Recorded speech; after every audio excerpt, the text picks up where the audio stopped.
তো আগে আপনাদের ধোয়া লাগবে, ধোয়া বোঝেন, ওয়াশ করা, ওয়াশ, এরপর হবে ওয়াশ। পর্দার অন্তরালে যে সমস্ত মা বোনেরা বসে আছেন, আমি আমার অন্তরের অন্তঃস্থল থেকে আপনাদের সবাইকে শুভেচ্ছা জ্ঞাপন করছি। এই মুহূর্তে আরেকবার জানতে চাচ্ছি আপনারা সকলে কেমন আছেন? আলহামদুলিল্লাহ রব্বিল আলামিন। মাইকের সাউন্ডটা চন করে না বাজান। জি জি জি, এটা হচ্ছে সৌজন্যবোধ। বক্তা কেমন আছে এটা জানা দরকার, ঠিক না? তুর পর্বতের কিনারায় মুসা নবী দাঁড়িয়ে, কিছুক্ষণ পরে আল্লাহ বলতেছে, মুসা তুমি কেমন আছো? মুসা আলাইহিস সালাম বললেন আলহামদুলিল্লাহ। তো মুসা আলাইহিস সালামের মনে মনে চিন্তা হয় যে আমি তো আলহামদুলিল্লাহ, আল্লাহ কেমন? তো জিজ্ঞাসা করতেছে, আল্লাহ আপনি কেমন আছেন? তো আল্লাহ এখন কি বলবে? আলহামদুলিল্লাহ। মুসা বলতেছে, আল্লাহ আপনি কেমন আছেন? একলা একলা আছেন, আপনার কাছে কেউ নেই। কোন দেশেতে আছো আল্লাহ? কোথায় তোমার বাসা? নীরবে বসিয়া তুমি দেখতেছ তামাশা। আল্লাহ বললেন, মুসা আমি আল্লাহ কেমন আছি যদি জানবার চাও, ইযহাব ইলা ফিরাউন ইন্নাহু তাগা। আমি আল্লাহ কেমন আছি যদি জানবার চাও তাহলে ফেরাউনের কাছে যাও। কার কাছে? আচ্ছা, আল্লাহ কেমন আছে ওটা ফেরাউনের কাছে যাওয়া লাগবে কেন? আজকে মৌলানারা কেমন আছে ওটা আপনারা জানেন না? জোরে কোন জানেন কি জানেন না?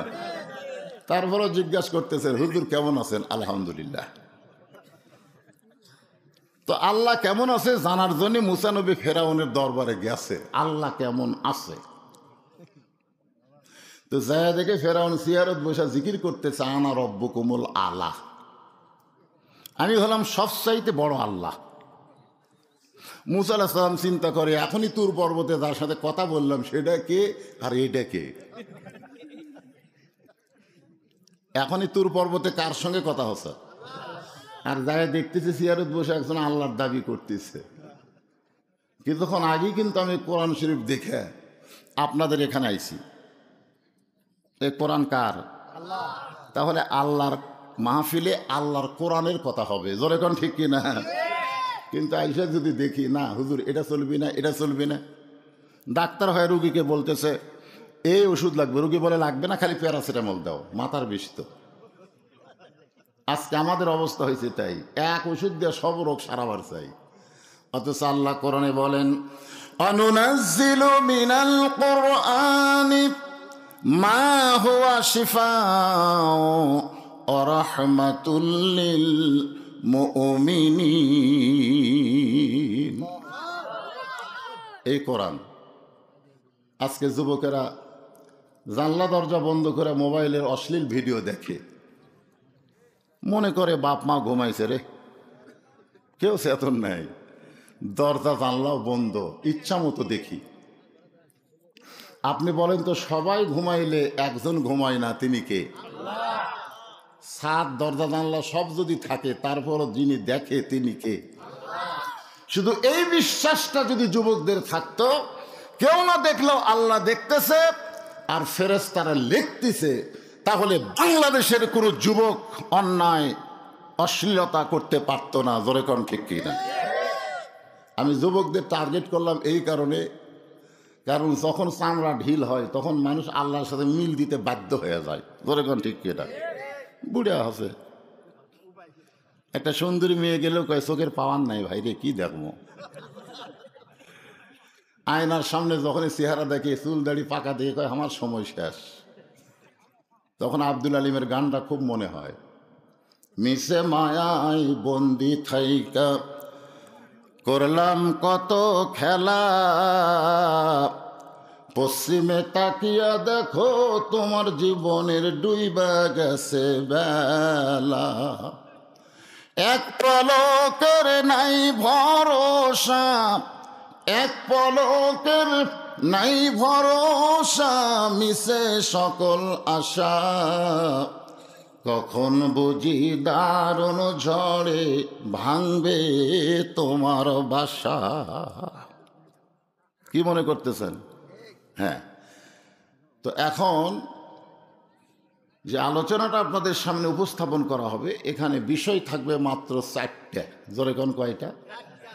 1 নম্বর হলো ঈমান, 2 নম্বর আল্লাহর ভয়, 3 নম্বর সব সময়, আর 4 নম্বর মুসলমান না হয়ে মরণ নয়। আমি সে আয়াতে কারিমা আপনাদের সামনে তেলাওয়াত করেছি, এর উপরে এখন তাফসির হবে। খুব খেয়াল করবেন। 1 নম্বর হলো ঈমান। জোরে কোন 1 নম্বর কি? ঈমান। ঈমান যদি না থাকে আপনি যতই ভালো কাজ করেন কাম হবে না।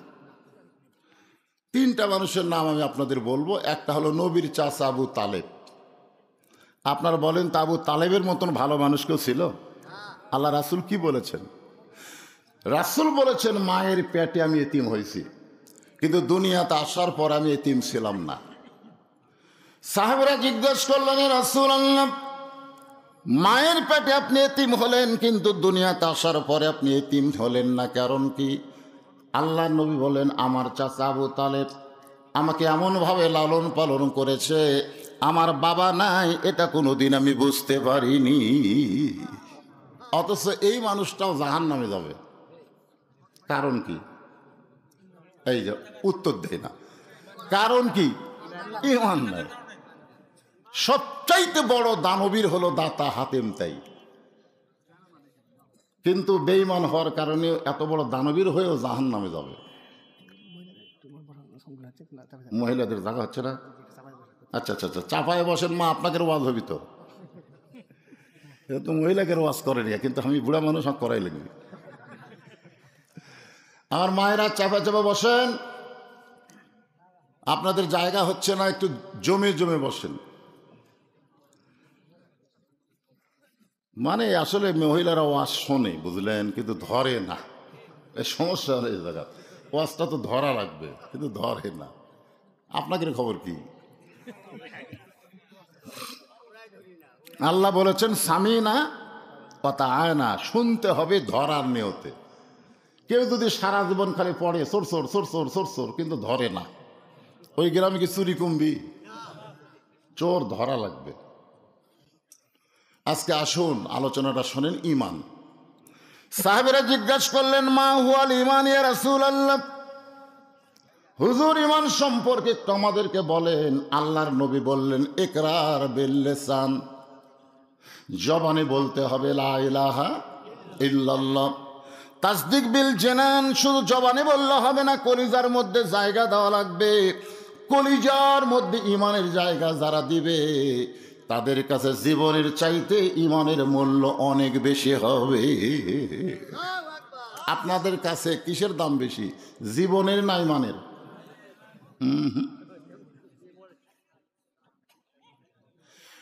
অন্তর থেকে কথাটা বলেন তো, আপনারা আসলে কি ঈমানের দাম বেশি না জীবনের দাম বেশি?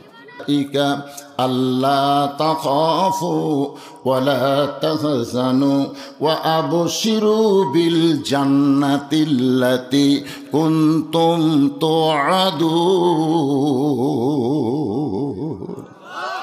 ঈমানকে গ্রহণ করে এর প্রতি যারা অটল থাকবে, তাসদিক বিল জানান, কলিজার মধ্যে ঈমানের জায়গা দিয়া এর প্রতি যারা ইস্তেকাম থাকবে, আল্লাহ বলেছেন তাদের কোনো ভয় নাই। আল্লাহ তাখাফ, তাদের কোনো ভয় নাই। ওয়ালা তাহজান, তাদের কোনো চিন্তা নাই। ওয়া আবশিরু বিল জান্নাহ, মরার সঙ্গে সঙ্গে তাদেরকে জান্নাত বরণ করে নিবে। জোরে কেন সুবহানাল্লাহ। দুনিয়ার মানুষ রাখা আসবে কবরে, কিন্তু তাদের দেহ কবরে থাকবে, কিন্তু ভিতরের পাখিটাকে আল্লাহ কবরে রাখবে না। ইল্লিন নামক জান্নাতের বাগানে আল্লাহ স্বাধীনভাবে ছেড়ে দিবে। জোরে কেন সুবহানাল্লাহ। আমরা মরার ভয় করি, মুসলমান মরার ভয় করবে? আজকে ফিলিস্তিনের দিকে খেয়াল করে দেখেন, ফিলিস্তিন মুসলমান কি মরার ভয় করতেছে? হ্যাঁ, আল্লাহর ঘর হেফাজতের জন্যে একজন মা চিৎকার করে বলেছে, কাবা ঘর ধ্বংস করতে এসেছিল আব্রাহা। আল্লাহ তৈরান আবাবিল, আবাবিল পাখি দিয়ে কাবা ঘরের হেফাজত করছে। সূরা ফিল পড়েন, হস্তি বাহিনীর অবস্থা কি হয়ে গেছে। এখন বলেন তো সে আল্লাহ আছে না নাই? তাহলে ইহুদির বাচ্চারা বাইতুল মুকাদ্দাসকে ধ্বংস করতে চায়, বাইতুল মুকাদ্দাসকে নাফাক করতে চায়। আল্লাহর কেউ আবাবিল পাখি আর নাই? আবাবিল পাখি খেয়ে মানুষ আছে আছে সাইজ মতো মার হবে। যখন ফেরাউন মুসাকে আক্রমণ করলো, আল্লাহ কয় মুসা দৌড়াই। ফেরাউন কয় আমার ভয়ে মুসা দৌড়াই। মুসা বলতেছে আল্লাহ তুমি দৌড়াবার কইলে আমি দৌড়াই, আর ই কয় আমার ভয়ে দৌড়াই। আল্লাহ কয় জাগা মতো যা, সাইজ মতো মায়ের। জোরে কোন কথা ঠিক কিনা? সাইজ মতো মার হয়নি। আজও মুসার দলকে যে ফেরাউনের দলেরা দাবড়ায়, আল্লাহ কয় দৌড়া, মায়ের হবি সাইজ মতো। জোরে কোন কথা ঠিক কিনা? হ্যাঁ, সাউন্ড হবি না, মায়ের হবি তার সাউন্ড হবি না। একটু মনোযোগ দিবেন। তাসদিক বিল জানান, আমল বিল আরকান। ঈমানকে রাসূল বুঝাইলেন তিন ভাবে। একটা হলো জবানে বলতে হবে, কলিজার মধ্যে জায়গা দেওয়া লাগবে, আমলের মাধ্যমে প্রকাশ করা লাগবে। ঈমান গ্রহণ করার পরে ঈমানকে রাখার জন্যে 1 নম্বর আমলের নাম হইল নামাজ। ঈমানকে রাখার জন্যে 1 নম্বর আমলের নাম কি? রাসূল বলেছেন লা সলাত লা ঈমানা, যার নামাজ নাই তার ঈমান নাই। আপনাকে মসজিদের পূর্ব পাড়া মদিনা মসজিদ, ও বাবা নামত হচ্ছে রে মদিনা, সুবহানাল্লাহ।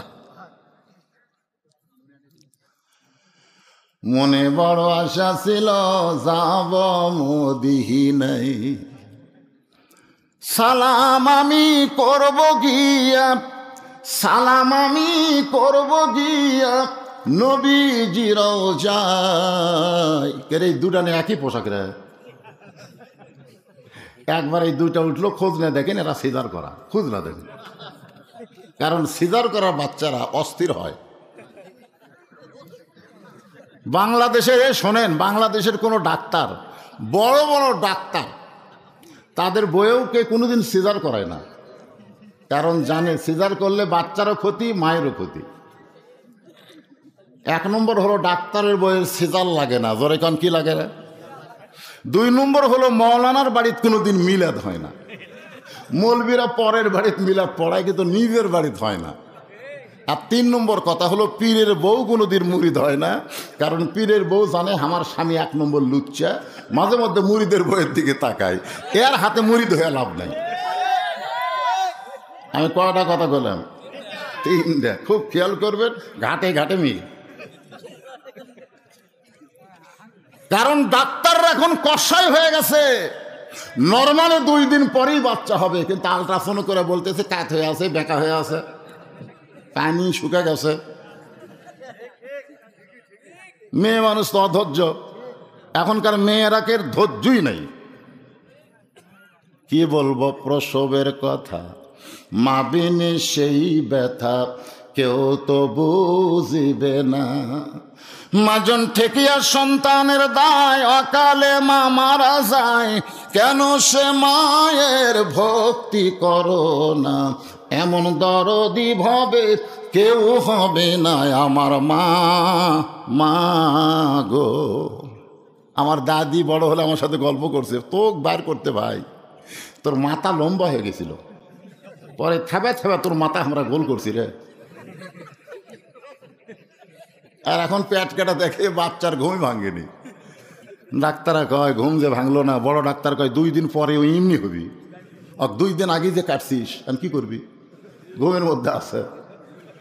তো জেতা না মরা, এটা টেস্ট করার জন্য পেটের থেকে বার করে একটা ঘুরে দেয়। এইরকম ঘুরে দেওয়ার পরে বাচ্চা মাথার ঝাঁকি খায়, করে কান্দা ওঠে। ওই যে ঝাঁকি খাওয়া খাসে, ওই ঝাঁকিতে বাচ্চা মোবাইল ছাড়া কান্না থামে না, মোবাইল ছাড়া ভাত খায় না। জোরে কোন কথা ঠিক কিনা? এরা হলো সিজার করা, সিজার। এই যে 2টা উঠে গেল, খুঁজলে দেখেন সিজার করা। তারা বেশিক্ষণ থাকতে পারবে না, তো অস্থির। সামনে কাতারে বসে উঠে যাওয়াটাকে যাতা কথা মনে করছে। একটু মনোযোগ দিয়ে শুনবেন। ইমানকে রক্ষা করার জন্য 1 নম্বর আমলের নাম কি? নামাজ। কথা সবাই বলো না। এশার নামাজ মাগরিবের নামাজ পড়েনি, এখন ওয়াজ শুনতেছে, এরকম নাই? ওরা নামাজ কবে? কারা কারা মাগরিব এশার নামাজ পড়েননি? আপনারা খালি শোনেন। রাসূল বলেছে, মান তারাকা সালাতু মুতাম্মিদান ফাকাত কাফারা। ইচ্ছা করে 1 ওয়াক্ত নামাজ যারা বাদ দিল ইচ্ছা করে, আর আল্লাহর সঙ্গে কুফরি করলো। দেখছেন, নাউজুবিল্লাহ হয় না রে। আপনারা কি মন খারাপ করছেন? অনেক বছর পর আইসে, আমারও ওয়াজটা আপনারা শুনছেন। রাত কোন দিক দিয়ে যাবি বোঝা যাবে না, হাসতে হাসতে মার হবি। জোরে কোন কথা, ঠিক কিনা? হ্যাঁ, আমি অন্য বক্তার মতো আগে আল্লাহ কাল চিল্লা চিল্লা মার দেই না, হাসমো মারমো। যারা মার খাবি ওরাও হাসবি। কি দিল রে! মাগরিব এশার নামাজ না পড়ে যারা ওয়াজ শুনতেছেন, ফজরের আগে যদি আপনার মৃত্যু হয়, দুনিয়ার কোটি কোটি মানুষ আপনার জানাজা দিলেও আপনি জান্নাতে যাবার পারবেন না, কারণ মরার আগেই আপনি বেঈমান হয়ে মরছেন। জোরে কোন কথা, ঠিক না? বাইনাল আবদি ওয়াল কুফরি তরকুস সালাত। বান্দার কাফেরের মধ্যে পৃথক করার জিনিসটার নামই হলো নামাজ। যে নামাজ পড়বে সে হবে বান্দা, যে নামাজ পড়বে না সে হলো কাফের। আমি যেই বলবো বেনামাজি, আপনারা বলবেন কাফের, বলতে পারবেন না? বেনামাজি দেখেন তো কে কে বলে না, খালি কানটা খালি সাইজ করতে দেখেন তো। এই বেনামাজি, মাগরিব এশার নামাজ না পড়ার পরও বেনামাজি কাফের যারা স্লোগান দিল, ফজর থেকে যদি নামাজ ধরে, আল্লাহ বলে যত নামাজ পড়িস নি কি পাপ হয়েছে, নামাজ ধরার সঙ্গে সঙ্গে আমি আল্লাহ তোরে মাফ করে দিলাম। তাহলে ইমানকে হেফাজতের জন্য 1 নম্বর আমলের নাম কি? এখন নামাজ কি করবেন? বর্তমান প্রধানমন্ত্রী 564টা মডেল মসজিদ বানায় দিস। এক একটা মসজিদ বানাইতে সরকারের 20 কোটি টাকা করে খরচ হয়েছে। এখান থেকে বোঝা গেল যে সরকার মসজিদ বানায় দেয়, এই সরকার নামাজের পক্ষের সরকার। জোরে গণ ঠিক কিনা? যদি সিনেমা বানায় দিত, যে 564টা সিনেমা বানায় দিত, তাহলে বোঝা যাইত এই সরকার ইসলামের না। কিন্তু 564 সিনেমা বানায়া মসজিদ বানায় দিছে। বিশ্বাস করতে হবে এই সরকার হলো মসজিদের সরকার, ইসলামের সরকার। জোরে গণ ঠিক কিনা? কিন্তু সমস্যা হলো মসজিদ আছে, মুসল্লি নাই। সরকারের দায়িত্ব হলো খালি মসজিদ বানানো না, মুসল্লিও বাড়ানো। এই জন্য আল্লাহ বলেছেন, আল্লাযীনা ইম্মাক্কান্নাহুম ফিল আরদ।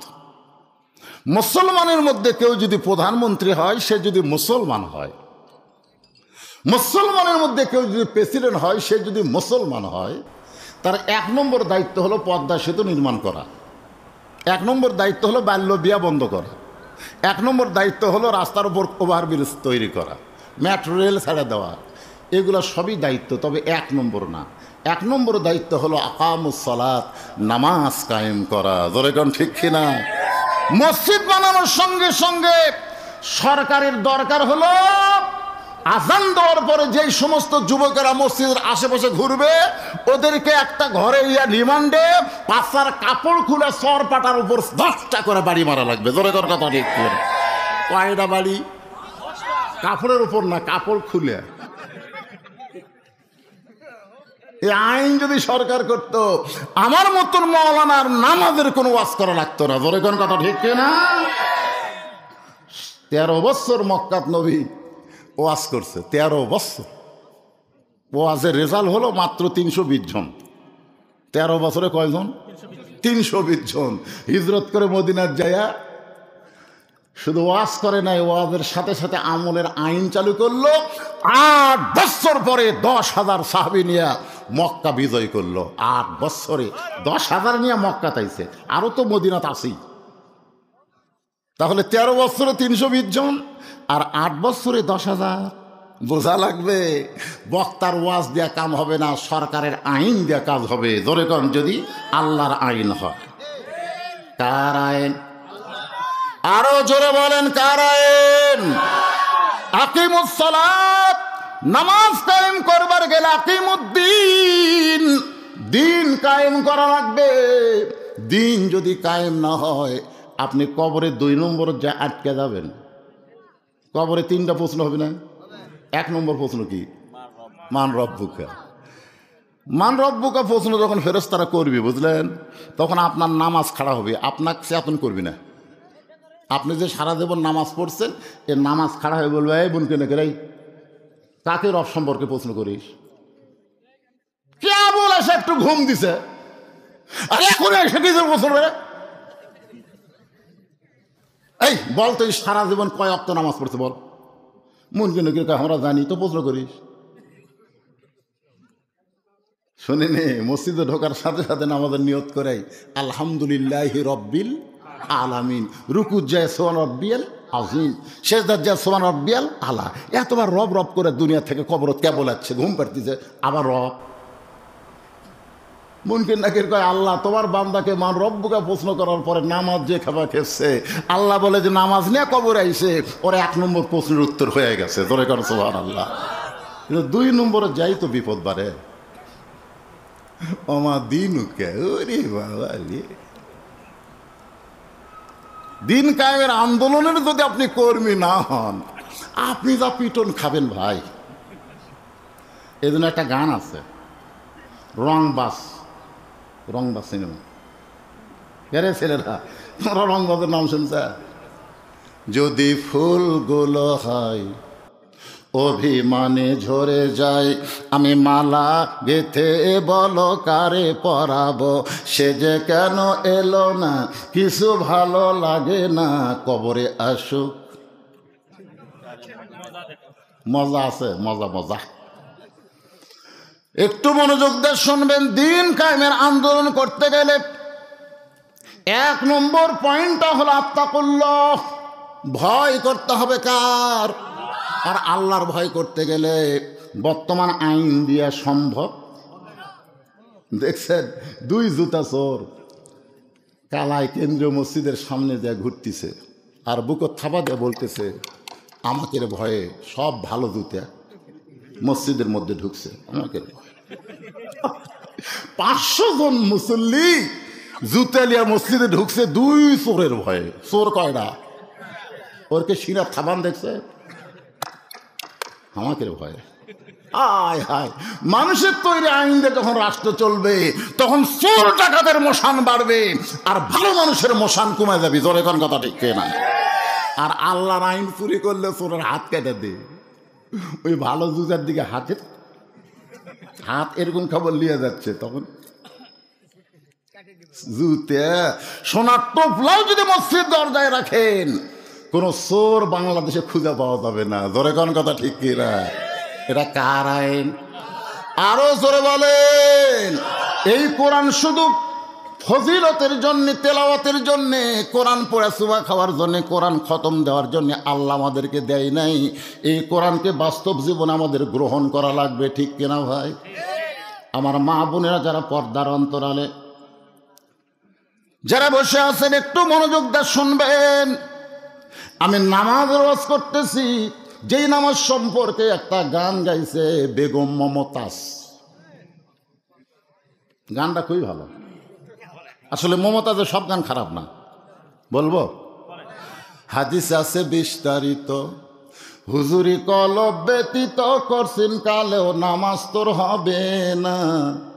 তবে কেন গাও জোয়ারি, মানুষকে দেখাও নামাজ পড়ি, ও তোমার সিদ্ধ বীজে সুফসল ফলবে না। আজও কেন আল্লাহর নামাজ ধরতে পারলা না? আল্লাহ কয় নামাজের জোরে ফায়েসাকাত যাবে দূরে, পাক কোরআনে রয়াছে ঘোষণা। এখন আকাম কুকাম নামাজ রোজা একসাথে বান্দিয়া বোঝা, আকাম কুকাম নামাজ রোজা একসাথে বান্দিয়া বোঝা, জাহান নামে দিয়াছ রওয়ানা। আজও কেন আল্লাহর নামাজ ধরতে পারলা না? ইন্না সলাতি পড়েন, ইন্না সলাতি ওয়া নুসুকি ওয়া মাহইয়ায়া ওয়া মামাতি লিল্লাহি রাব্বিল আলামিন। কে মাইকালা কুটি রে কেবারে সিঁচি করে করে। আমি জীবনেও আমার ওয়াজ খুঁজে দেখবেন, ইউটিউবে না হলে আমার হাজার হাজার ওয়াজ আছে। আমি কোনোদিনও মাইকের দোষ ধরি না। আমার কোনো ওয়াজে দেখছেন যে মাইক আলাদা আমি কিছু কইছি? আজও কিছু করছি না ভাই রে, দুটা জোর হাত রে। এই সিঁচিও যান করিস না ভাই। হ্যাঁ, ভোল্ট নাই? ও আচ্ছা আচ্ছা, ভোল্টেজ কমবারে। ওই বেগম মমতাজ কছে কারেন্ট লিবা, কারেন্ট লিবা, ফেরি করে কারেন্ট বেচবি, লেওয়ার মানুষ হবি না। কারেন্ট সব জায়গাতে আছে, ভোল্টেজ যদি না থাকে তো কাম তো হবি না ভাই। ভোল্টেজ বক্তার ভোল্টেজ দেখালে কাম হবে? বুড়া মানুষ মনে করছেন ভোল্টেজ নাই, কেবল ভোল্টেজ শুরু হচ্ছে, মনোযোগ দেবে না। মাইক তুমি চেয়াচাকে দিও না, আসতে দাও, ভোল্টেজ আমার দিয়ে কাম হবে ইনশাল্লাহ। ধরে কান ইনশাল্লাহ। তাহলে কি বুঝলেন? হাদিসে আছে বিস্তারিত, হুজুরি কলব ব্যতীত কোশ্চিন কালেও নামাজ তোর হবে না। আপনার বাড়ি থেকে মসজিদ হলে 100 গজ দূরে মদিনা মসজিদ। জোরে কোন কি মসজিদ? এই 100 গজ দূরে আপনি জোহর নামাজ পড়ার জন্য যাচ্ছেন, সামনে কাতারে নামাজ পড়বেন, মাশাআল্লাহ। কিন্তু এই 100 গজের মধ্যে 2টা ব্রয়লার মুরগির সাথে আপনার দেখা। 2টা ব্রয়লার মুরগি মানে বেপর্দা নারী, আঁদরা ফাঁদরা সব বার করে ঘুরে বেড়ায়। এই 2টা ব্রয়লার মুরগি আপনার চোখত পড়ছে। কোন জায়গাত পড়ছে? চোখত পড়ছে। এখন সামনে কাতারে যে আপনি নিয়ত করছেন ইলা জিহাদিল কাবাতি শরীফাত, আল্লাহু আকবার। নিয়ত করার পরে মুখ আছে কাবার দিকে, চোখ আছে সেজদার দিকে, আর মন খালি বলতেছে রাস্তা কি দেখলাম রে। হাদিস আছে বিস্তারিত, হুজুরি কলব ব্যতীত। হাদিস আছে বিস্তারিত, হুজুরি কলব ব্যতীত কোশ্চিন কালেও নামাজ তোর হবে না। তাহলে রাস্তার মধ্যে ব্রয়লার মুরগি দেখে আপনি নামাজ হলো? মুখ আছে কাবার দিকে, চোখ আছে সেজদার দিকে, আর মন খালি বলতেছে এরা কার বউ রে। এখন আপনাকে আল্লাহর আইন চালু করতে হবে। করোনা ফি বুয়ুতিকুন্না ওয়ালা তাবাররুজনা তাবাররুজাল জাহিলিয়াতিল উলা। আল্লাহ কোরআনে বলেছে মেয়েরা ঘরের মধ্যে থাক, ঘরের মধ্যে থাক, ঘরের বাহির হোস না। যদি ঘরের বাহির হও, হেজাব নিয়া পর্দা নিয়া বের হও। জাহিলি যুগের মেয়েদের মতন সাজুগুজু করে রাস্তায় বের হওয়ার কোনো পারমিশন মুমিনা নারীর নাই। এ আইন কার? আরো জোরে কান। মর্দগুলাকে সব বিদেশে পাঠিয়ে দিয়েছেন, মাশাআল্লাহ। সব গেছে বিদেশে, বউগুলা সব আছে বাড়ি। সুবহানাল্লাহ, সুবহানাল্লাহ। ওমা মিন দাব্বাতিন ফিল আরদি ইল্লা আলাল্লাহি রিজকুহা। পৃথিবীতে এমন কোনো বিচরণশীল প্রাণী নাই যার রেজেকের ব্যবস্থা আল্লাহ করেনি। কি রে, আপনাকে এলাকার খবর শুনলে সবাই জানে আলুওয়ালা এলাকা, সব মরদগুলা বিদেশে গেছে, মেয়ে মানুষগুলা বাড়িতে আছে। ভাই যখন বিদেশে যায় ভাবি দেওয়ার আর হয় না। ধরে কোন কথা ঠিক কি? আল্লাহ নবী বললেন ফাতেমা বাবার সামনে ঘোমটা কেন? বাবার সামনে ঘোমটা কেন? ফাতেমা বললেন বাবা আপনাকে দেখাই দিলাম, এই মুহূর্ত থেকে আমি ফাতেমা পর্দার ভিতরে ঢুকে গেলাম। গভীর রাত্রে হযরত আলীকে বুকের মধ্যে নিয়ে ফাতেমা কাঁদতেছে। আলী বলে ফাতেমা কি কারণে এমন করে কান্দো? ফাতেমা বলে স্বামী গো, আল্লাহ তাআলা আমার দোয়া কবুল করেছে। আলী বলে ফাতেমা দোয়া কবুল হলো খুশির খবর, কি এমন দোয়া করছো সে দোয়াটা আল্লাহ কবুল করলো? ফাতেমা বলে স্বামী গো দোয়া করেছি আল্লাহ যেন পর্দার ভিতরে আমার মৃত্যু দেয়। আল্লাহ তাআলা পর্দার ভিতরে আমার মৃত্যু দিবে, এই ইলহাম আল্লাহ আমারে জানাইছে, জোরে গান সুবহানাল্লাহ। আলী বলে ফাতেমা পর্দা যে মেনে চলে সে তো পর্দার মধ্যেই মরবে। বাংলাদেশের মেয়েরা পর্দা মানে না, কিন্তু মরার পরে পর্দা করে, জোরে গান ঠিক কি না? আমার এলাকার এক মেয়ে মানুষ ভাই চেয়ারম্যান দাঁড়াচ্ছে, যত মরদ মানুষ পাচ্ছে দৌড়ে হাত ধরতেছে, হাত ধরে বলে ভাই আমাকে একটা ভোট দেওয়া লাগবে। ওই মেয়ে মানুষ দেখে আমি ভয় দৌড়, হুজুর হুজুর না বাবা এমনি ওই আমার হাত ধরবি। একটা মেয়ে মানুষ যদি হুজুরের হাত ধরে আপনার বলেন তো কি হবে? সঙ্গে সঙ্গে একটা, এখন তো মোবাইল সবার কাছে আসে না, দরকার আছে না, নাই একের ভাইরাল করে দিবি রে। আমি ওর স্বামীকে বললাম ভাই আপনার বউ যদি মারা যায় আপনি কয় কাপড় দিবেন? ওর স্বামী চোখ লাল করে গায়ে, হুজুর আপনি আলেম না জালেম? আমি বললাম কেন? বলে আপনি জানেন না মেয়েরা মরলে কয় কাপড় দেয়? আপনার বউ মরলে যে কয়টা দেবেন, আমার বউ মরলেও সে কয়টা দেবো। মানে আমার বউ তার ভোটের ডাঁড়ানি ভাই, আপনার বউ যে ডাঁড়া আছে, মরদ মানুষের হাত ধরে ভোট চাটছে, তাহলে 5 কাপড় না খাটনি পর্যন্ত চাদর দিয়ে ঢেকা তুমি, জোরে খান কথা ঠিক কিনা? সব মানুষ বলবে মেয়ে মানুষের লাশ দেখা যায় নাই, ঢেকা তো চাদর দিয়ে খাটনি ঢেকাতেছে, ফেরেশতা ঘুরতেছে। আল্লাহ আল্লাহ, এই মেয়া যখন জীবিত আসলো পাড়ার সবাই এক দেখছে, আর মরার পরে 5 কাপড় দিয়ে চাদর দিয়ে ঢাকলো কে? আল্লাহ বলতেছে ওরা বাংলাদেশ রে, ওই দেশ বাঁচতে মানে না রে, মরার পরে মানে রে। মরার পরে মাইনা কোনো কাম হবে? কতক্ষণ কাম হবে? একটু মনোযোগ দিয়ে শুনবেন। ফাতেমা আলীকে বলতে স্বামী গো, আল্লাহ তাআলা আমার দোয়া কবুল করেছে, পর্দার মধ্যে আমার মৃত্যু হবে।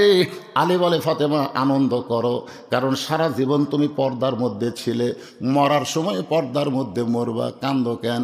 ফাতেমা বলে স্বামী গো কবে মৃত্যু হবে আপনি কি জানেন? আলী বলতে ফাতেমা মৃত্যুর খবর কেউ বলতে পারে না, মরার খবর কেউ বলতে পারে। কথা কন না কেন? আপনারা পারেন নাকি? তাহলে নামাজ না পড়ে ঘুমান কেমনে? এই আসসালাতু খায়রুম মিনান নাম শোনার পরে ল্যাপ ফুটি রে আগে ছিল 3.5 হাত, 3.5 হাত, আজান শোনার পরে 2.5 হাত। হায় হায়, পাও নাই মাথাও নাই, মনে চাউলের বস্তা ঢেকাতো চাই। এই যুবক, মেসির খেলা দেখো 3টা পর্যন্ত, কিভাবে বল পাস করলো, কিভাবে গোল দিল। সকালবেলা গল্প মারো, মুয়াজ্জিন কখন আজান দিয়েছে, এই আজান তোমার কানত পড়ে না। এরকম যুবক আছে না? নাই ধরে আছে না? 3টার সময় চেতন থাকো, আর আজানের সময় তুমি ঘুমাও। একটু মনোযোগ দিবেন। আলী বলতেছেন ফাতেমা মরার খবর কেউ বলতে পারে না। ফাতেমা বলে স্বামী গো আল্লাহ যদি জানায় তাহলে বলতে পারে। আল্লাহ পাক আমারে জানাইছে আজকে গভীর রাত্রে ফাতেমার মৃত্যু হবে। গভীর রাত্রে মৃত্যু হবে, এই কথা শুনে সুবহানাল্লাহ না ইন্না লিল্লাহ? এটা কোন জায়গা কানোরে? আরে হবি তো। যাক, আপনারা গোল্ডেন এ প্লাস পেলেন। আসলে মানুষ মরলে ইন্নালিল্লাহ বলা লাগবে, এটা কোরআন হাদিসের কোনো জায়গাতেই নাই। এটা হচ্ছে ইজা আসাবাতুহুম মুসিবাতুন ক্বালু, সকলে পড়েন ইন্না লিল্লাহি ওয়া ইন্না ইলাইহি রাজিউন। গাছের গোড়া কাটলে গাছ যেমন ঠাস করে পড়ে যায়, হযরত আলী তেমনি পড়ে গেলেন ঘরের মাঝে। যিনি গভীর রাত্রে মৃত্যুবরণ করবে সেই ফাতেমা মুস্কি মুস্কি হেসে স্বামীর মাথাটা উরাতের উপর নিয়ে কপালে একটা চুমা দিয়ে বললেন স্বামী গো আপনি হলেন আসাদুল্লাহিল গালিব, আপনি হলেন আল্লাহর সিংহ। আল্লাহর সিংহকে জোরে কান, আল্লাহর সিংহকে। আপনি হলেন আনা মাদিনাতুল ইলমি ওয়া আলিউ বাবুহা, রাসূল বলেছেন আমি হলাম এলেমের শহর, আলী হচ্ছে তার দরওয়াজা। জ্ঞানের দিক দিয়ে আপনি 1 নম্বর, আবার শক্তির দিক দিয়েও আপনি কয় নম্বর? আর বইয়ের মরার খবর শুনে ঠাস করে পুরা যান। আপনি তো মরবেন না, আমি মরব। আর এই খবর শুনে আপনি যদি দুর্বল হয়ে যান, তাহলে আমার 3টা চাওয়াকে পুরা করবে। আলী ফাতেমার মুখে হাত দেয়, বলে ফাতেমা, দুনিয়াতে গরিব ছিলাম বলে তুমি কিছুই চাইলা না, তাহলে মরার সময় তুমি কি চাইবা ফাতেমা? বলে স্বামী গো, 1 নম্বর চাওয়া হলো রাতের অন্ধকারেই আমাকে দাফন করা লাগবে। রাতের অন্ধকারে মৃত্যুবরণ করব, আর দিনের আলোতে আমাকে দাফন করবেন, আমার পর্দার খেলাফ হবে।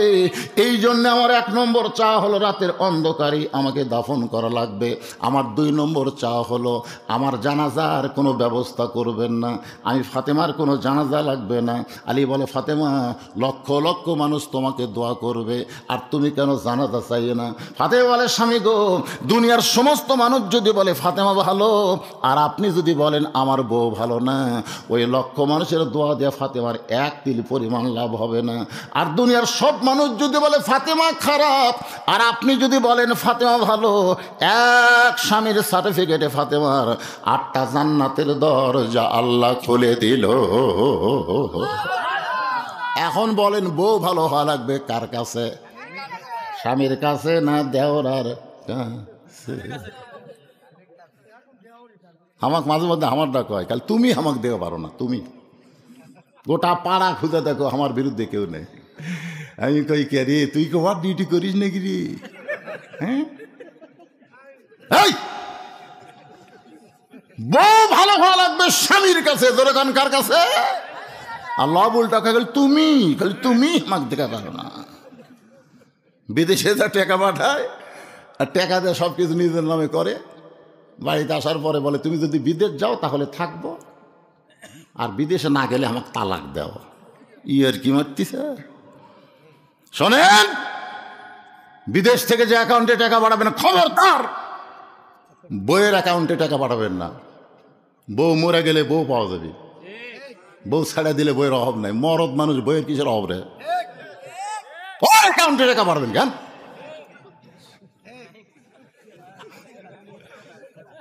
কি রাগ করতেছেন? আমার মায়েরা পর্দার অন্তরতা চিন্তা করতেছে, হুজুর এইগুলা খবর কেমনে পাইল? বাজান গো, বক্তার কানে সামান্য কিছু দিলে বক্তা থিজিস করে অনেক কিছুই বার করতে পারে। এটাই হলো বক্তার একটা যোগ্যতা। জোরে কোন ঠিক কি না? আসের একটু মনোযোগ দিয়ে শোনেন। আমার 3 নম্বর চাওয়া হলো আমার লাশটা আপনি খাটনিতে তুলবেন না। ফাতেমার দেহের ওজন এটা দুনিয়ার কোনো পুরুষ মানুষ বুঝতে পারুক, আমি ফাতেমা কোনোদিন কল্পনা করি না। যদি আমার বাবা দুনিয়াতে জীবিত থাকতো, মরা মেয়ের লাশের খাটনি বাবা কান্দে নিবার পারত। আমার হাসান হোসেন যদি বড় হইতো, মায়ের লাশের খাটনি কান্দে নিবার পারত। কিন্তু 6 মাস আগে বাবা দুনিয়া থেকে বিদায় নিয়েছে। আমার হাসান হোসেন এত ছোট, এরা মায়ের লাশের খাটনি কান্দে নিবার পারবে না। আপনি শুধু আমাকে কান্দে করে জান্নাতুল বাকির পূর্ব কোণায় সবুজ রঙের একটা বাতি জ্বলতেছে, ওই বাতি বরাবর আমাকে দাফন করবেন। ওগো স্বামী, আমার জন্য যদি আপনার কবর খুঁড়তে কষ্ট হয়, কারণ বিবির জন্য স্বামীর কবর খোঁড়া খুবই কষ্ট, তাহলে আপনার একান্ত বন্ধু কেউ যদি থাকে দুনিয়ায়, তার একটু বলে দিবেন গোপনে ফাতেমার কবরটা যেন খনন করে দেয়।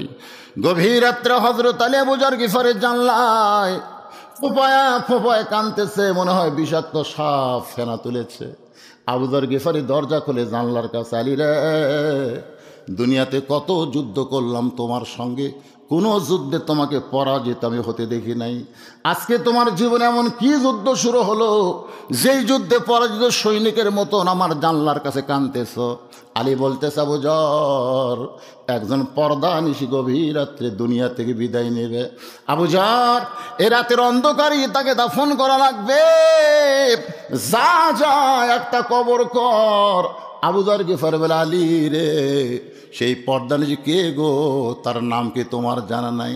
আলী বলতেছে, 6 মাস আগে আমার হাসান হোসাইন নানা হারাইছে, আবার 6 মাস পর আজকে গভীর রাত্রে আমার হাসান হোসাইন মা হারাবে।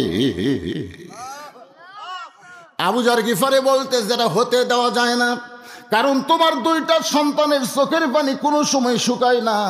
কোনো সাহাবী পাইলেই জিজ্ঞাসা করে, তোমরা কি আমার নানাকে দেখছো? আমার নানা কোথায় রে? আমরা হাসান হোসেন খুঁজি কিন্তু নানা পাই না। আবু বকর বলেছে, রে নবীর সাহাবীরা, যতদিন না না না না বলে হাসান হোসেন কানবে, খবরদার নবীর রওজা তোমরা দেখাইয়া দিও না। কারণ হাসান হোসেন যদি নবীর রওজার পাশে গিয়া একবার না না না না বলে চিৎকার দেয়, আমি আবু বকর বলতেছি নবীর ঘুম ভেঙে যাবে। তার মানে বোঝা গেল আমাদের নবী রওজার মধ্যে মরে যায়নি, আমাদের নবী রওজার মধ্যে ঘুমায়া আছে। সবাই আমার সঙ্গে বলেন, ইসলামের আলো, বলেন বলেন, ইসলামের আলো জ্বলায়া দিয়া নবী ঘুমায়া আসেন সোনার মদিনায়। এটা কি ভাই জান? 3 বছর পর্যন্ত রাখতে পারেন। এখনই মহিলা প্রশ্ন করছে। আমি টাঙ্গাইলে এক ওয়াজে বলছি যে মেয়েরা জোরে কথা বলবেন না, জোরে কথা বললে পর্দার খেলাফ হয়, পরপুরুষ যদি শোনে। মেয়েরা জোরে কোরআন তেলাওয়াত করা যাবে না, জোরে কোরআন তেলাওয়াত করলে পরপুরুষ শুনলে পর্দার খেলাফ হয়। এ ওয়াজ করার সাথে সাথে মেয়েদের প্যান্ডেল থেকে একজন একটা স্লিপ দিছে, স্লিপে লেখছে, হুজুর মেয়েদের জোরে কথা বললে যদি পর্দার খেলাফ হয়, তাহলে প্রধানমন্ত্রী যখন জাতির উদ্দেশ্যে ভাষণ দেয়, এই ভাষণ শোনা কি? আমি তখন চিন্তা করলাম, এর যদি আমি ডাইরেক্ট উত্তর দেই তাহলে টাঙ্গাইল টাঙ্গাল বলে যাওয়া লাগবে না, এরই মধ্যে আমাকে ধরবি, ধরে কোন ঠিক না। আমি কইলাম, মা তুমি কোন বক্তার কাছে প্রশ্ন লিখছ? উত্তর দিবি ঠিকই, তবে ডাইরেক্ট দিবি না। ও দো ইলা সাবিল রব্বিকা বিল হিকমা, হিকমতের সাথে মার হবি। দেখি কি লিখছে। আমার প্রশ্ন হচ্ছে, আমরা 3 জন সন্তানই রমজান মাসে জন্মগ্রহণ করেছে, 3 জন সন্তান রমজান মাসে জন্মগ্রহণ করছে। আমি রোজা পালন করতে পারিনি। এখন আমি জানতে চাচ্ছি যে আমার কি বিগত 3 বছরে রোজা পালন করতে হবে? বর্তমান আমার বয়স 64 বছর, বার্ধক্যজনিত কারণে বর্তমান আমি এতগুলো রোজা পালন করতে অক্ষম, আমার এখন করণীয়। ওহ, তাহলে ঠিক আছে। মানে রোজা অবস্থায় এখন কোনো মার পেটে বাচ্চা আসার পরে মা যদি রোজা থাকে, ওই বাচ্চা দুনিয়াতে এসে রোজা নিয়ে কোনো চিন্তা করা লাগবে না। আজকে হোটেলের দরজাত কালো পর্দা দিয়ে যারা রোজার মাসে খায়, ওদের একজনকে আমি বললাম, খবর কি? বলে, হুজুর 11 মাস আমার খিদে নেই, কিন্তু রোজার মাসে খিদে বেড়া যায়। আপনি বলেন তো কারণ কি? আমি বললাম, তোর মা কি জীবিত আছে? বলে, হ্যাঁ। তোর মায়ের কাছে যা। আর মাকে গিয়ে বলতেছে, আমি রোজার মাসে এত খিদা লাগে কেন? মা বলতেছে, তোর দাদি এই সর্বনাশ করছে। তোর দাদি আমার কইছে, বৌমা খবরদার রোজা থাকবা না, রোজা থাকলে কিন্তু পেটের বাচ্চা শুকা যাবি। আমি তুই কি তাজা ছোয়ার জন্য রোজার মাসে খাচ্ছি রে? ওই যে তোর রোজার মাসে খাওয়া শুরু আছে পেটের ভিতর, বাইরে আসা তুই রোজা থাকবার পারতেছিস না। এই জন্য মা যদি ভালো হয়, পেটের সন্তান আল্লাহর ওলি হয়। সুবহানাল্লাহ করেন না কেন? বিরাট ভুল করেছে, বিরাট ভুল। পেটে বাচ্চা নিয়ে রোজা থাকেনি, ওই 3 বছরে 3টা বাচ্চা দেখেন বেয়া রোজাদার, এরাও রোজা থাকতে পারবি না, কারণ রোজার মধ্যে খাওয়ার অভ্যাস আছে। একজন খ্রিস্টান নেপোলিয়ান বলেছে, তোমরা যদি ভালো একটা সন্তান চাও, তাহলে ভালো একটা কিসের দরকার? আরো জোরে বলেন, কিসের দরকার? ভালো একটা মায়ের দরকার। মা মনে কষ্ট নিয়েন না, আপনার 64 বছর বয়স হয়ে গেছে, যদি রাখবার না পারেন টাকা দিয়ে রোজা রাখার ব্যবস্থা করেন। আসেন মূল আলোচনায়। পুরুষ মানুষের জন্য নামাজের ওয়াজ আমি করতেছিলাম, মনে আছে না? ভুলে গেছেন? হাদিস আছে বিস্তারিত, হুজুরি কলব ব্যতীত। কেরে গান্ডা গালি কি গুনাহ হবে? হাদিস আছে বিস্তারিত, লা সলাতা ইল্লা বি হুজুরিল কলব, এরই বাংলা হচ্ছে গান। হাদিস আছে বিস্তারিত, হুজুরি কলব ব্যতীত করছিন কালেও নামাজ তোর হবে না। তবে কেন গাও জোয়ারি, মানুষকে দেখাও নামাজ পড়ি, ও তোমার সিদ্ধ বীজে সুফসল ফলবে না। ফাওয়াইলুল লিল মুসাল্লিন আল্লাযীনা হুম আন সালাতিহিম সাহুন আল্লাযীনা হুম ইরাউন ওয়া ইয়ামনাউনাল মাউন। নামাজের কথা শুনলে কি বিরক্ত হচ্ছেন? মসজিদের মাহফিল যায়, মসজিদের উন্নয়ন বলতে কি মসজিদ দোতলা করা? হুজুর এত মুসল্লি, হুজুর জায়গা হচ্ছে না, এই জন্য দোতলা কর্ম। তাই বললাম ভাই ফজরের খবর কি? কয় এক কাতারে হয় না।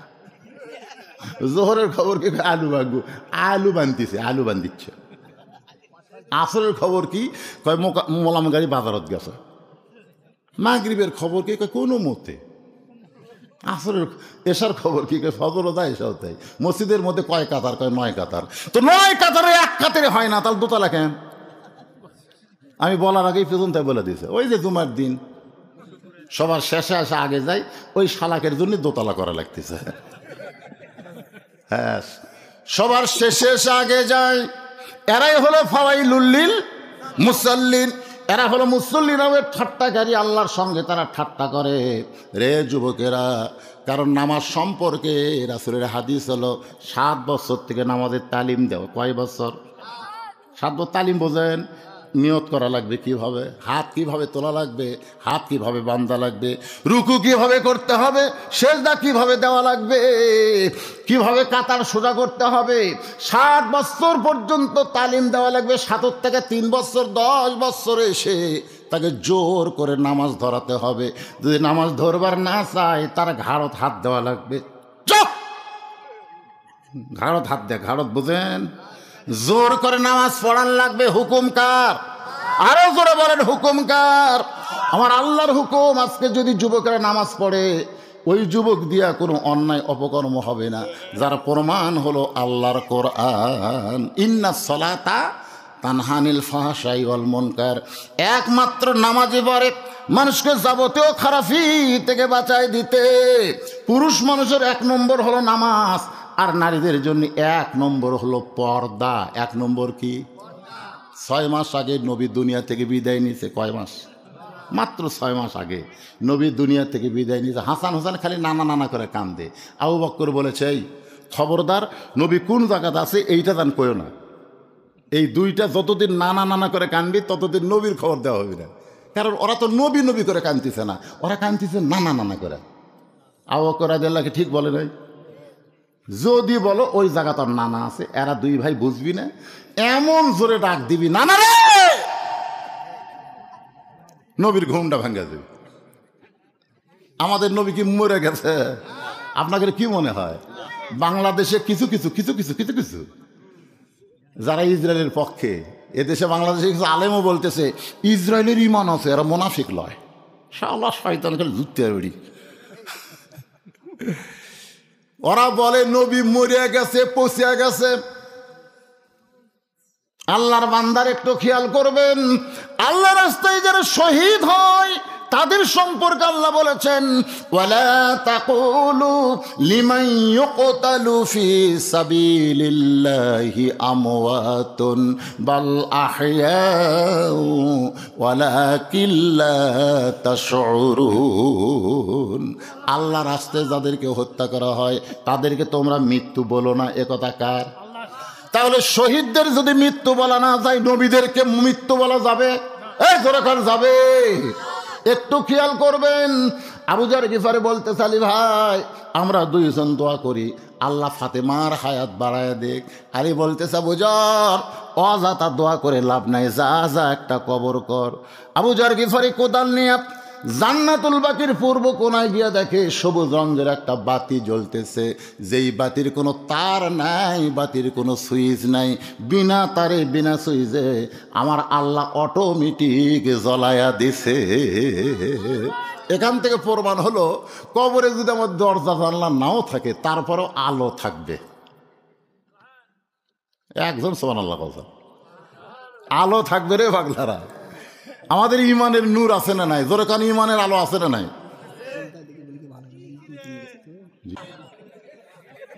আপনি চেয়ারম্যান, আপনি ব্যাগের মধ্যে দেবেন, আপনি একটু হাতত দেন। আগে দিয়েছেন? মাশাআল্লাহ। বড় বড় দামি দামি গাড়ির টিকিট কিন্তু বাসের মধ্যে হয় না, কাউন্টারে হয়। জোরে কান ঠিক কিনা? এরা কাউন্টারে কাম সারছে চেয়ারম্যানের, দরকার নাই বাসের মধ্যে আর আদায় চলবে না। আপনাকে যেটা হচ্ছে ওটা দেন, 10, 20, 50, 100 যে যা পারেন একটু জিকির করেন আর দান করেন। লা ইলাহা ইল্লাল্লাহ, লা ইলাহা। একজন ওটা বসা করবেন, আল্লাহর রাস্তায় সবাই বসবেন, মাহফিলের সৌন্দর্য নষ্ট করবেন না। লা ইলাহা ইল্লাল্লাহ লা ইলাহা ইল্লাল্লাহ লা ইলাহা ইল্লাল্লাহ লা ইলাহা ইল্লাল্লাহ লা ইলাহা ইল্লাল্লাহ লা ইলাহা ইল্লাল্লাহ লা ইলাহা। হ্যাঁ, আদায় শেষ হলে ব্যাগগুলো কুটি যাবে, টেজে আদায় শেষ হওয়ার পরে ব্যাগগুলো টেজে দেবেন। আর মেয়েদের মধ্যে মায়েদের মধ্যে বিশ্বস্ত লোককে পাঠাবেন। কোথায়? আচ্ছা, প্রধান অতিথির আগমন, স্বপন সাহেবের আগমন, লিল্লাহে তাকবীর। মাস কেরে কি হলো, বাদি গেল কেরে? খুব ভালো হলো, ভালো হলো না? আদায় হচ্ছে এই ফাঁকে উনি আইছেন, মানে ওয়াজের মধ্যে কোনো ব্যাঘাত ঘাটতেছে না। আমার ভাই সময় মতো এসে গেছে, আলহামদুলিল্লাহ। আল্লাহ পাক তুইজ্জুমান তাশা, সম্মান দেওয়ার মালিককে। আবার সম্মানের মুকুট আল্লাহ পরায় দেখ, জোরে কোন আমিন। আপনাদের সঙ্গে একটু শুভেচ্ছা বিনিময় করবেন, তারপর ইনশাল্লাহ আবার যেখানে ওয়াজ স্টপ আছে, মনে আছে তো? আবুজার গিফারে কোদাল্লা কুটি গেছে রে, কুটি গেছে। হ্যাঁ হ্যাঁ, একটা বাতি জ্বলতেছে, যার তার নাই, সুইচ নাই, বিনা তারে বিনা সুইচে অটোমেটিক জ্বলাই দিছে মালিককে। আমাকে কবরেও যেন বাতি জ্বলে, সে ওয়াজি হবে। আত্তাকুল্লাহ হাক্কা তুকাতিহি ওয়ালা তামুতুন্না ইল্লা ওয়া আনতুম মুসলিমুন। আল্লাহ কবুল করুক। এখন আজকের মাহফিলের আমি ঘোষণা করে দিচ্ছি, মাইকটা চালু করে দেন। আজকের মাহফিলের সম্মানিত প্রধান অতিথি জনাব আবু সাইদ আল মাহমুদ স্বপন এমপি সাহেব এবং হুইপ সাহেব আপনাদের সামনে তার বক্তব্য দেবেন। আপনারা মনোযোগ দিয়ে শুনে তারপর আবার আলোচনা হবে ইনশাল্লাহ। সবাই একটু মহব্বতে জিকির করেন, লা ইলাহা ইল্লাল্লাহ লা ইলাহা ইল্লাল্লাহ লা ইলাহা লা ইলাহা ইল্লাল্লাহ মুহাম্মাদুর রাসূলুল্লাহ সাল্লাল্লাহু আলাইহি ওয়াসাল্লাম। আপনাদের সম্মানিত এমপি সাহেব যে কথাগুলো বললেন, একের ওয়াজের একটা অংশই, ঠিক কিনা বলেন? একের ওয়াজের অংশের মধ্যে ঢুকে গেছে, আলহামদুলিল্লাহ। তিনি রাজনীতির একটা কথাও বলেননি, যা কিছু বলেছেন আমাদের কোরআন হাদিসের কথাই তিনি বলেছেন। আল্লাহ পাক এই পথে তাকে কবুল করুক, সকলে বলে আমিন। তিনি ভোট চাননি, ভোট চাওয়ার কি দরকার? কারণ জনগণ ভদ্র, আর ভদ্রলোকের এমপি তারা সকলে ইশারাই বুঝে নিছে, আলহামদুলিল্লাহ। মাশাআল্লাহ, আল্লাহ ভাইকে তুইজ্জুমান তাশা আবার সম্মান দান করুক, সকলে বলে আল্লাহুম্মা আমিন। আগামীতে শুধু হুইপ নাম এমপি না, আল্লাহ যেন একটা মন্ত্রীর পদমর্যাদা তাকে দান করে, সকল আল্লাহুম্মা আমিন। আল্লাহ কবুল করুক। সবাই জবান খুলে বলে আল্লাহুম্মা আমিন। হ্যাঁ, যে কথাটা আমি বলতেছিলাম ভাই, আলোচনা শুরু করি। জি আলহামদুলিল্লাহ, যে কথা বলতেছিলাম, 1 নম্বর পুরুষের জন্য নামাজ, মনে আছে ভুলে গেছেন? এই জায়গায় একটা আয়াত তেলাওয়াত করেছি, ইন্না সলাতি, পড়েন, যারা পারেন তারা পড়বেন। ইন্না সলাতি ওয়া নুসুখি ওয়া মাহইয়ায়া ওয়া মামাতি লিল্লাহি রাব্বিল আলামিন। নামাজ কার জন্যে? এই একেবারে জবান খুলে বলা লাগবে, নামাজ কার জন্যে? জান্নাতের জন্যে, কিন্তু নামাজ না, আল্লাহর জন্যে হলো নামাজ। জান্নাতের জন্য নামাজ, নামাজ আল্লাহর জন্য। এখানে কোরআনে আল্লাহ পাক ডাইরেক্ট বলে দিলেন, নিশ্চয় নামাজ আমার, কুরবানি আমার, বেঁচে থাকা মরা সব হলো লিল্লাহি রব্বিল আলামিন। কেবলমাত্র কার জন্যে? এখন চিন্তা করেন, এই নামাজটা আল্লাহ কিভাবে চাইছেন? আমি পুরুষ মানুষের যে নামাজের কথা বলতেছি, 5 ওয়াক্ত নামাজ, এটা কিন্তু বাড়িতে পড়লে হবে না, এটা পড়তে হবে কোথায়? মসজিদে। আমি ফরজের কথা বলতেছি ভাইজান। যদি বাড়িটাকে গোরস্থান বাড়াবার না চান, তাহলে বাড়িতে আপনি সুন্নত পড়বেন, নফল পড়বেন, কোনো সমস্যা নাই। কিন্তু 70 রাকাত ফরজ নামাজ আপনাকে জামাতে আদায় করতেই হবে। জামাতে আদায় করলে, আমার স্বপন ভাই যে কথাটা বললেন, আওয়ামী লীগ, বিএনপি, জাতীয় পার্টি, তারপরে জামাত, তাবলিগ, পীর মুরিদি, যদি তারা নামাজে হয়, মসজিদের মধ্যে গিয়াই কিন্তু তারা প্রথম শিক্ষা পায়। কারণ ভিতরে যেই কামটা আমরা করতেছি, বাহিরে সেই কামটাই করা লাগবে। এক নম্বর কাজ হলো, দেখবেন এমপির কাছে একজন সাধারণ মেম্বার দাঁড়াবার পারবে, ধরে কোন ঠিক কিনা? বাইরে কিন্তু চৌকিদার এসপির কাছে দাঁড়াবার পারবে না, কিন্তু মসজিদের মধ্যে ঢুকলে এসপির কাছেও চৌকিদার দাঁড়াবার পারবে, ঠিক কিনা বলেন? কথা বলেন। একজন ধনীর কাছে একজন গরিব মানুষ, একজন ফর্সা মানুষের কাছে একজন কালো মানুষ, একজন লম্বা মানুষের কাছে একজন বোম্বাটু মানুষ দাঁড়াবার পারবে। কারণ যখন দাঁড়াবে তখন সবাই বলবে কাতার সোজা করো, সবাই বলবে কাতার সোজা করো। কাতার সোজা করার অর্থ বুঝাই দিল আমরা ভাই ভাই, আমাদের মধ্যে কোনো তফাৎ নাই। দৈনিক 5 বার মসজিদের মধ্যে গিয়া পুরুষ মানুষগুলো এই শিক্ষা পাবে, তাহলে কোনো দলাদলি থাকবে না, সবাই এক দল হয়ে যাবে।